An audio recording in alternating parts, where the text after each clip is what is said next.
the more sexual partners, the larger the number of sexual partners that someone has had before they get married, the more likely they are to get divorced as well.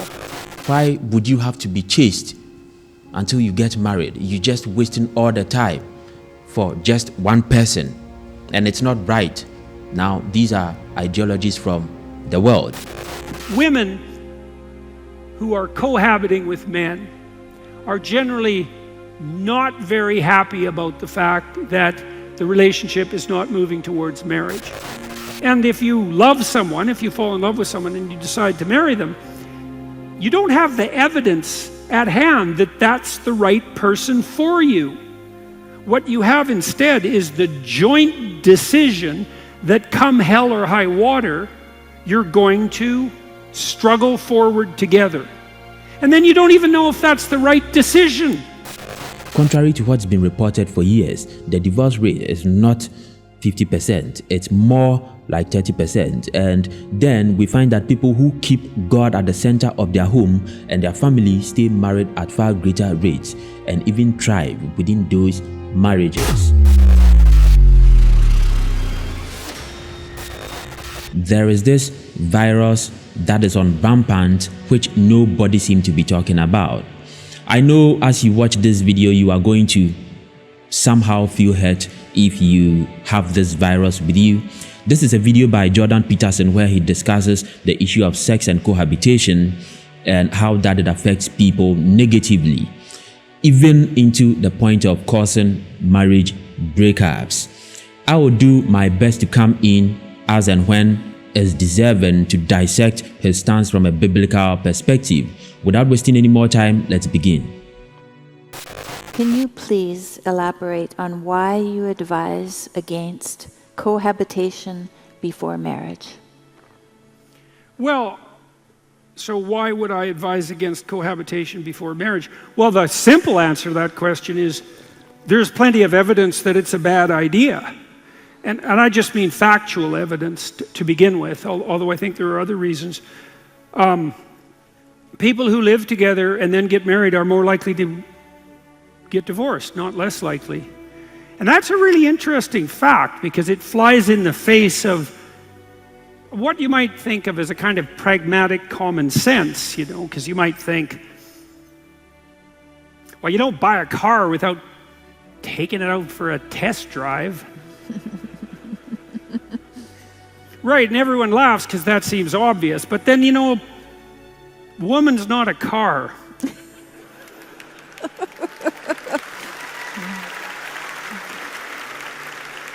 And neither is a man, and really, like seriously, really not an object. A woman is a test drive, as an ideology by people posing to be some kind of foolish alpha males. Such crap ideology from secular prostitutes, secular male prostitutes, right? And this whole agenda is orchestrated by certain men who have this knowledge of sweeping through a lot of women before they finally decide to settle down. And unfortunately, you come to find this people on the internet throwing about these kind of profane, foolish, junk ideologies. And interestingly, most people have bought into this, right? Where now people feel before they marry a woman, they would need to either sleep with her to see if she can give birth or if she is worthy enough to be married by such prostitute or foolish alpha male, right? And unfortunately, slowly this is creeping into the church where people sleep around before they get married. And if you do not, or if they do not find you to be the kind of woman they want, then they dump you. World-wise, or from a worldly perspective, it seems to make sense. But from a biblical perspective, that is demonic. And I would come in with more scriptures to buttress this point. Let's continue. And so it isn't obvious at all that that metaphor applies, even though it's, at first shallow glance, it seems obviously true. Well, but if it's obviously true, then you might say, well, why are people who live together before they get married more likely to get divorced? And one possible answer to that is, well, people who are more likely to get divorced are the same people who are more likely to live together rather than to get married, and that's possible. It's very difficult to separate those two things out, but in some sense it doesn't matter. What the facts reveal is that if the goal is to learn what you need to learn so that you can decide who you should marry more effectively, or learn how to act if you do get married more effectively, and the goal is that your marriage will be better and last, then it doesn't work. And that's a strange truth.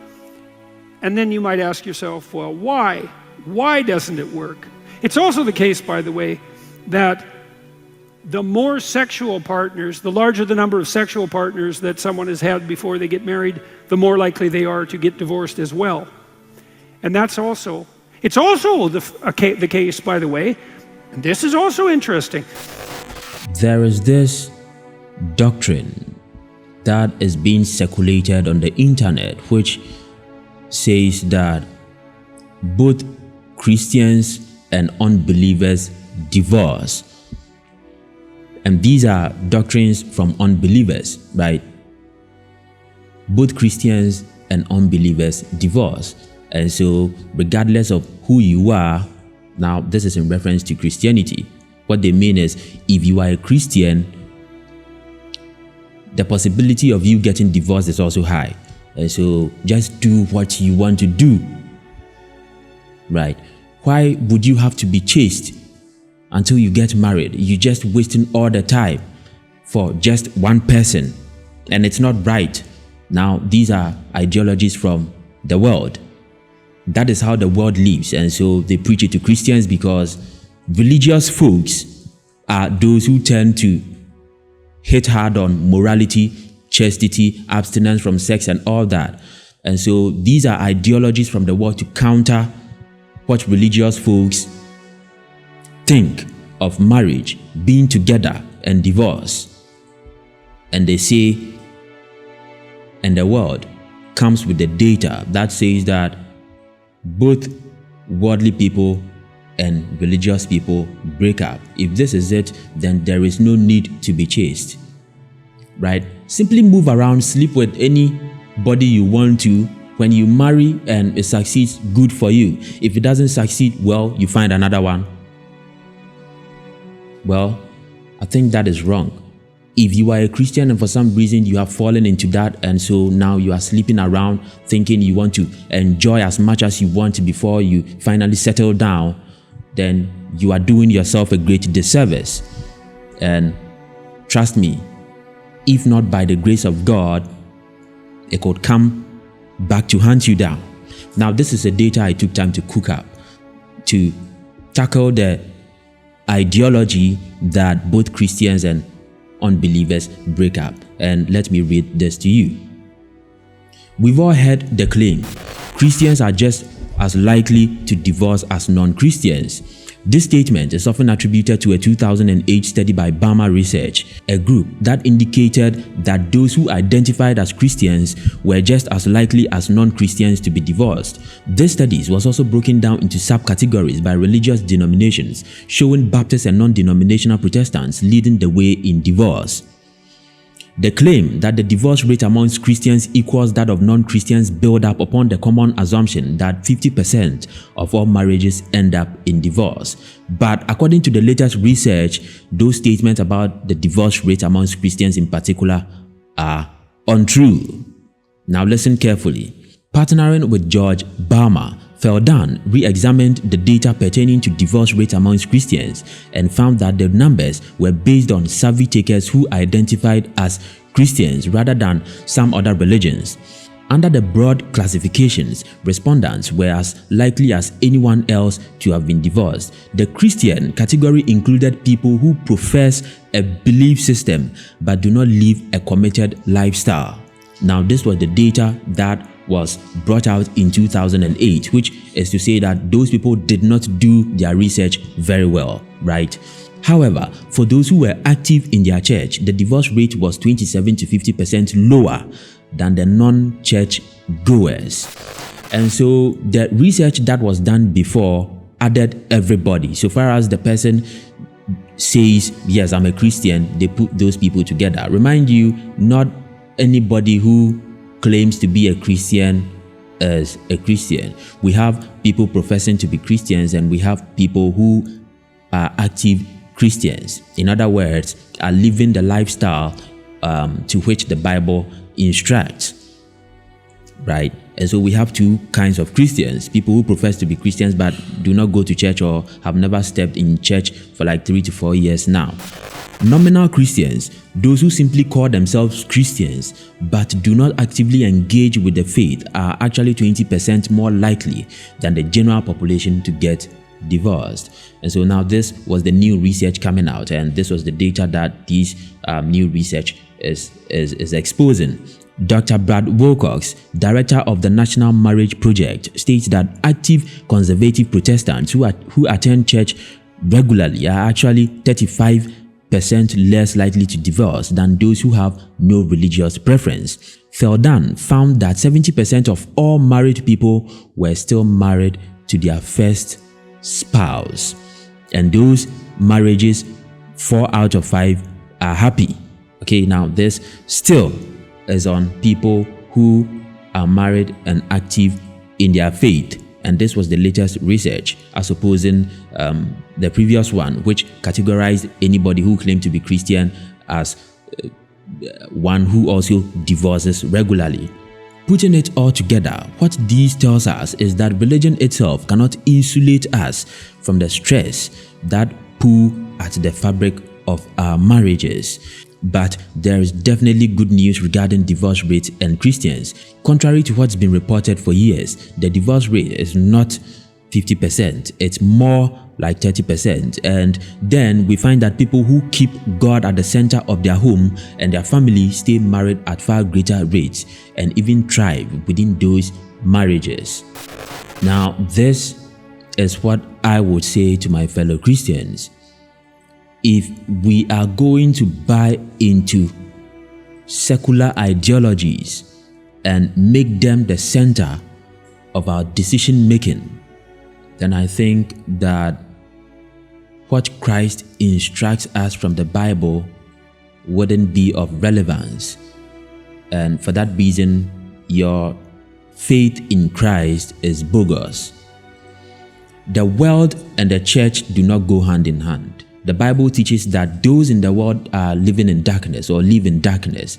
And for that reason, we, the children of light, need to proclaim the good news that has the innate ability to deliver one from eternal condemnation into eternal life to them. But if we claim to be light and would borrow ideologies from darkness, then I don't think we are ready for the battle that is before us, right? A woman is not a test drive, and a faithful, committed Christian is not likely to engage in divorce. So I spent a lot of time studying criminal behavior in all sorts of different manifestations, some of it on the political front with regard to the behavior of people who committed terrible atrocities in the service of political belief. Some of it on the frontier of criminal sadism itself. I spent a lot of time studying the behavior of serial killers and mass torturers and people like that. But I also spent a lot of time as a research scientist looking at what psychiatrists and psychologists know as antisocial behavior. And antisocial behavior is the pattern of behavior that characterizes criminals. And it usually makes itself manifest pretty early in life, perhaps as early as 2 years old, by the way. And once it's established, it's extremely stable. It isn't obvious at all that psychologists or psychiatrists have learned anything about how to remediate antisocial behavior, so criminal behavior, or its precursors in childhood. Once it's there, and that especially seems to be the case after about 4 years of age. Once it's there, it's unbelievably stable and resilient to and resistant to change. And it has a lot of different aspects, antisocial behavior. But one of the markers for antisocial behavior, delinquency, childhood conduct disorder, early onset criminality, is early sexual behavior and multiple partners. And so, you can take that for what it's worth. Why is that the case? You could speculate.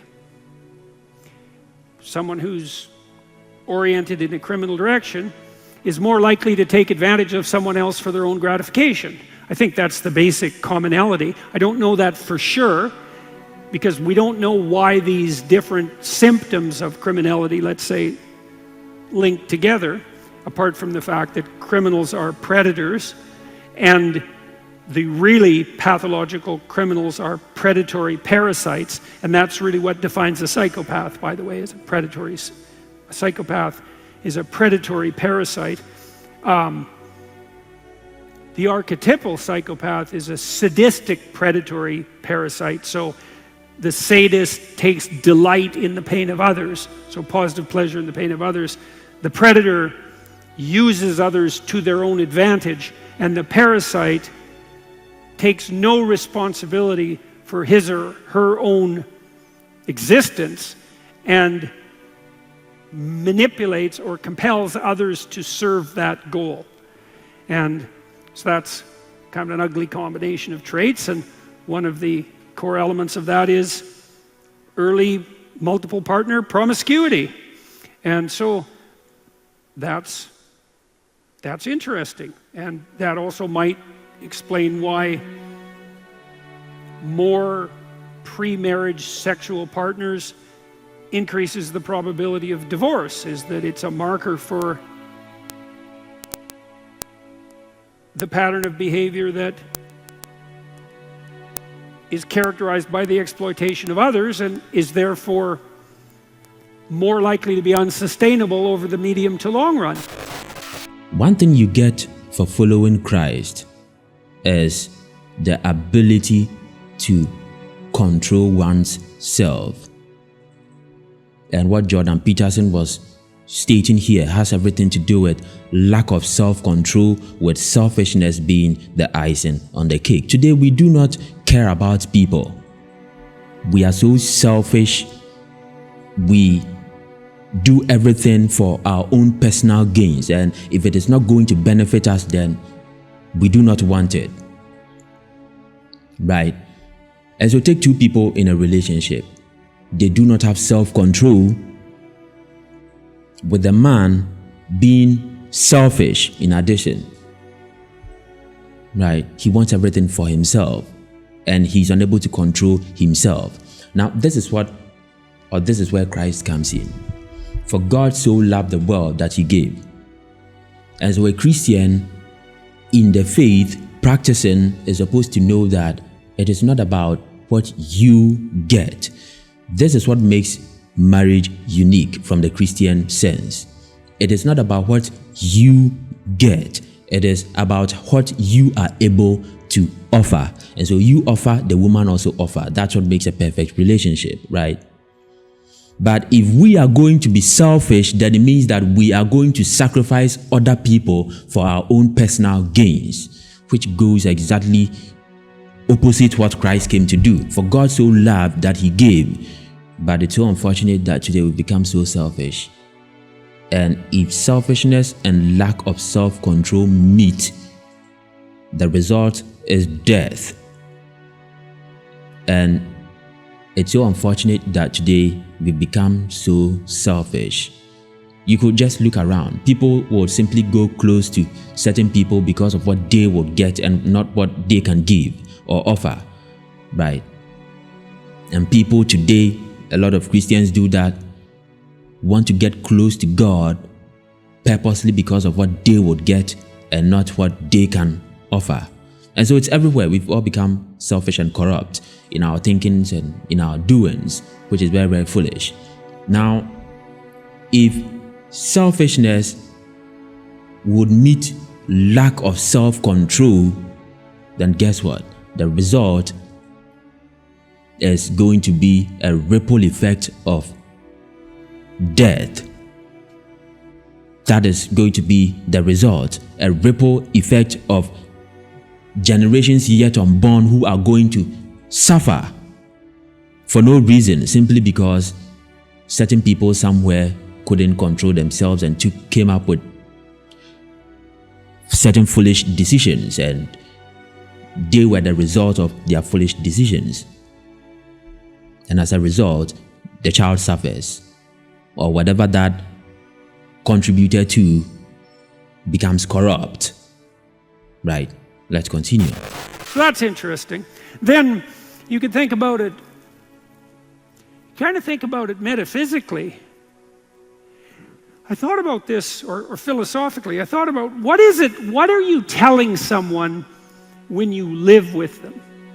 Okay, so I've talked to lots of people, women who are cohabiting with men are generally not very happy about the fact that the relationship is not moving towards marriage. Now, I think there's a bunch of reasons for that. Women seem to suffer more emotionally as a consequence of sexual activity outside of a committed relationship. You can imagine why that is. Women experience more negative emotion than men on average in general, but also women pay a much higher, sex is much riskier for women than it is for men, obviously. Hopefully I don't have to explain why that is. So women are often women who are cohabiting are often less than happy about that. And the men who I've talked to about that about their partner's displeasure with the current unstable nature of the relationship, often say something like, well, we don't need a piece of paper to indicate our commitment to each other, which sounds all revolutionary and Che Guevara, but which is really a pretty pathetic bit of reasoning. First of all, for someone to say that means they think that what they just said convinces you that all marriage is a piece of paper, and that's a preposterously foolish argument. I mean, at minimum, in the typical marriage ceremony, you make a vow by whatever is holy to you, or at least in front of the state itself, and then in front of your community as you define it, that you're going to make a commitment to someone. And if you think that's nothing, then you're probably the sort of person that the person you asked to marry you should run away from. So that's pretty shallow.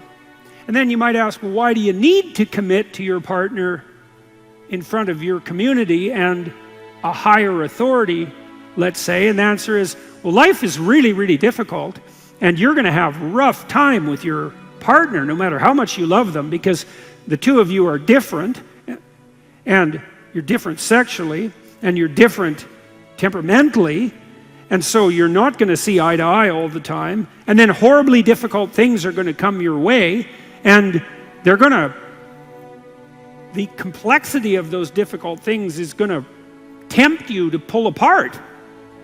And exactly when pulling apart might be the worst possible thing for you, and maybe you need that vow before your community and God himself, let's say, or at least the state, and the vow that you've made to yourself and your partner, and the vow that you've made publicly to all your friends to keep you together when the going gets rough.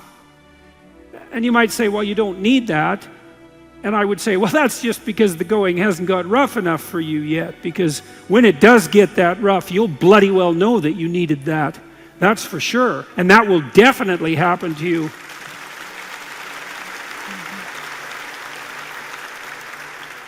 That will definitely happen to you if you marry someone, because all the things that life can throw at you will be thrown at you in the course of a marriage.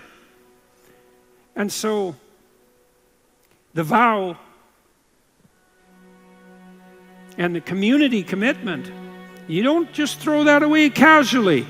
And you certainly don't say, well, that's just a piece of paper. You know, what do I need a piece of paper to validate my love? It's like, your love's that great, is it? You're really that much of a saint that this person, they can just, you say you love them and oh man, they're just done. They're in bliss. They're in paradise for the rest of their life. They can just rely, you're never going to waver. Now that you expressed your love, you're just going to be there 100% of the time. You don't need anyone else to help you. You don't need a vow. You don't need any tradition. So your love is so pure and holy that that other person, they can just rely on you from that second onward. No hesitation. It's like, yeah, right. That's just complete bloody rubbish. You can't even rely on yourself in relationship to yourself for that. So,